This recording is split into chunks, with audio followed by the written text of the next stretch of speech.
tao, pinanganak talaga na may problema. Pag panganak ng isang bata, anong una niyang ginagawa?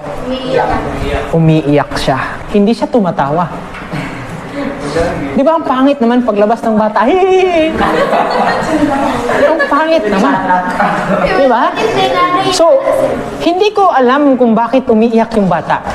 But in my thoughts, alam ng bata sa paglabas niya sa mundong ito kahit papano, mahihirapan siya.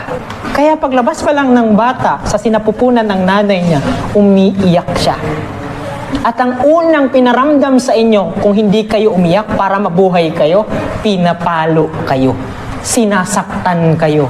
So it means, pagdating sa buhay, kung gusto mong mabuhay, kailangan mong masaktan. Kasi nung time na kahit papano, yung doktor ninyo, nung nakita ka niya, pinanganak ka at hindi ka umiiyak, anong ginagawa niya? Pinapalo ka niya.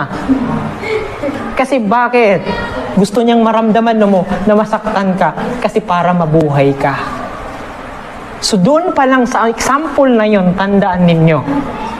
Maybe hindi mali yung assumption ko, pero in my point of view, lumabas kayo sa mundong ito na ang unang ginawa ninyo, umiyak kayo. At kapag hindi kayo umiyak, sasaktan kayo para mabubuhay kayo. Because by the end of the day, pain, struggle, and problem, it will